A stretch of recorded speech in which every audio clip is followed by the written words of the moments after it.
salut, j'espère que vous allez bien. On se retrouve aujourd'hui pour une nouvelle story time sur ma vie aux États-Unis parce que ma vie en France est boring. Non, je rigole, ma vie n'est pas boring.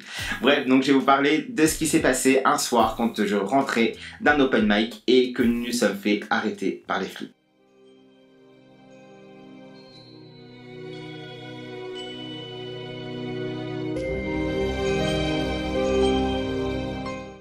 Je remets toutes les choses dans le contexte. J'habitais à Fort Lauderdale. Fort Lauderdale, je vous l'explique dans la vidéo que vous pouvez voir sur le petit onglet qui va s'afficher. Et il fallait que j'aille des fois à Miami pour bosser ou pour performer.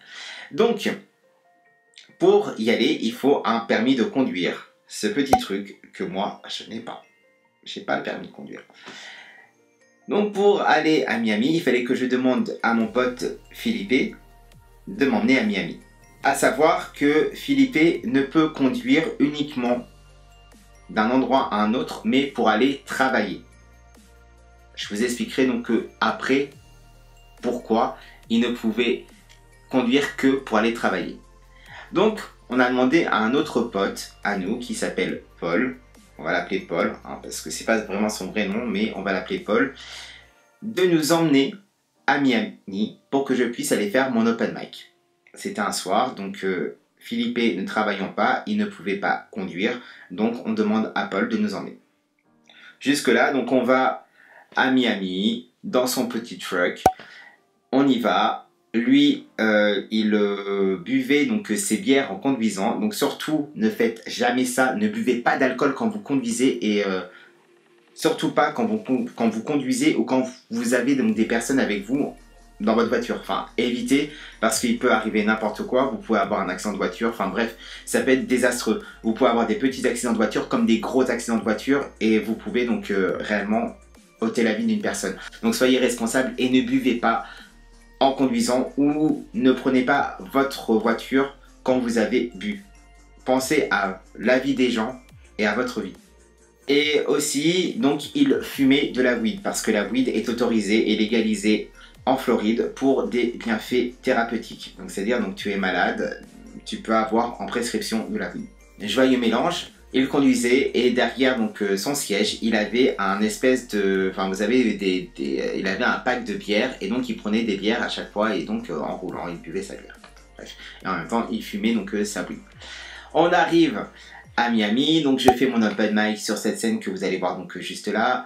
Donc tout se passe très très bien. Je passe en dernier, je chante cette chanson que vous pouvez voir aussi là en live, que j'ai chanté donc en France, donc c'est pas la scène que j'ai faite à Miami. Donc voilà, et on se décide de rentrer. Il y avait donc la fille avec qui je bossais qui était là. Il y avait donc mon pote donc Philippe. On rentre donc après donc ma petite prestation. Et si vous êtes déjà allé aux États-Unis et que vous avez déjà emprunté donc les 8 voies, vous avez certainement dû constater qu'il y avait eu énormément, enfin du moins qu'il y a énormément d'accidents de voiture sur donc ces 8 voies et que vous avez aussi des pièces qui se baladent un peu partout sur la route, sur les voies. Ouais, ça se passe comme ça. Les gens donc ont des accidents et après derrière donc en fait ça ne déblaye pas et donc voilà quoi. Donc tu te retrouves avec des pièces un peu partout sur les voies. Donc on roule, et à un moment donné, donc comme Paul a un petit peu bu et a un petit peu donc pris de la weed, donc ses réflexes sont moindres, sont amoindris. Et donc il y a une pièce qui est donc sur la rue, enfin sur la route, et donc on a un accident de voiture. L'accident c'est pas un accident grave réellement parce que en fait c'est juste un problème au niveau donc des roues. Et donc, en fait, il ne peut plus rouler. Du moins, il peut juste se rabattre sur un côté et puis attendre une dépanneuse. Mais bon, le mec, hein, on passe à côté d'un Burger King et d'un McDo, donc en fait dans une espèce de centre commercial avec Burger King et McDo.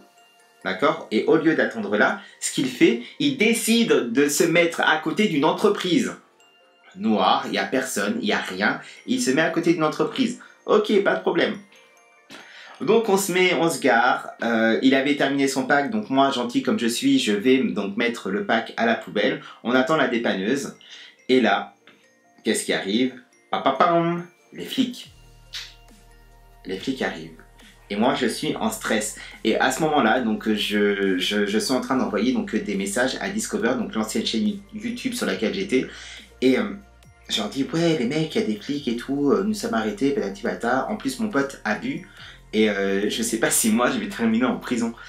Et donc eux ils me disent mais non t'inquiète et tout, patati patata. Bref, mais bon, ils étaient pas dans cette situation là, donc ils pouvaient pas voir réellement donc le stress que moi je pouvais avoir. Parce que quand t'as les flics qui arrivent et qui te demandent un contrôle, franchement tu ne fais pas le kéké. Que ce soit en France, que ce soit aux États-Unis, que ce soit n'importe où, tu évites de faire le kéké. T'as la police qui est là, elle peut t'arrêter, elle peut te mettre en prison, elle peut faire tout ce que tu veux. Bref, tu restes calme. Donc les voitures, donc la voiture de police arrive et donc il y avait deux policiers, un mec et une femme. Donc ils demandent pourquoi donc nous nous sommes arrêtés sur ce parking, étant donné que c'est une entreprise, il y a des caméras de surveillance et ils avaient cru qu'on allait peut-être commettre un crime, donc outre que une conduite en état d'ivresse. Donc ils demandent les papiers du véhicule, patati patata. Donc là le contrôle se fait tranquille, tout va bien. Ils repartent. 2 minutes après, ils reviennent. Et donc là, moi je suis en plein, mais je suis en plein flip. Dites-vous que je suis français, aux États-Unis, avec pas de pièce d'identité sur moi, avec une personne qui a bu et qui est en train de conduire, et une autre personne qui ne peut pas conduire parce qu'il a une restriction, parce qu'il avait bu et qu'il avait été chopé en train de conduire alors qu'il était alcoolisé. 5 raisons où je me dis c'est fini, je pourrais plus jamais mettre les pieds aux États-Unis. Donc ils arrivent et là ils lui parlent, ils lui disent ouais en fait on a senti que dans votre haleine que vous aviez du moins bu de l'alcool. On voudrait juste faire les tests pour savoir si vous êtes dans les limites autorisées. Vu le nombre de bières qu'il avait bu, et même Philippe lui avait dit ouais tu as bu trop d'alcool, si on se fait arrêter c'est mort. Je me suis dit on est dans la merde. Donc ils sortent du véhicule, donc nous on sort aussi du véhicule et donc ce qui se passe c'est que ils lui font faire les tests et tout. Et il est trop alcoolisé. Il est trop alcoolisé. Donc, ils embarquent en fait Paul. Donc, voilà, ils l'embarquent je pense, dans une cellule de dégrisement, un truc dans le genre. Bref, moi, j'étais pas là-bas. Donc, ils l'embarquent. Et donc, il va être convoqué. Du moins, il a été convoqué donc, au tribunal pour, voilà. Et à mon avis, il a une restriction au niveau de son permis. Lui aussi. Donc, ils l'embarquent. Et nous, on reste à côté du véhicule. On attend la dépanneuse. La dépanneuse n'était toujours pas là. Après, la dépanneuse est arrivée et donc a fait donc son taf.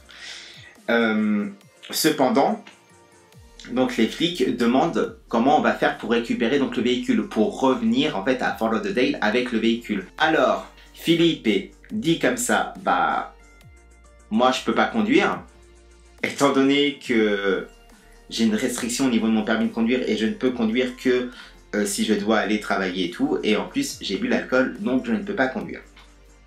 Pour éviter qu'il y ait deux personnes en fait qui se retrouvent dans la même situation et dans une cellule de dégrisement et que le petit français se retrouve tout seul. Et le flic me demande et vous?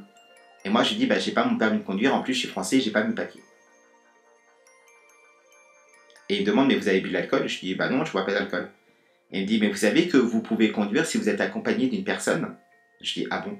Dans la loi donc américaine, je peux conduire en n'ayant pas mon permis et en étant accompagné d'une personne. Mais j'ai jamais conduit de toute ma vie. Il me dit oui, c'est possible. D'accord?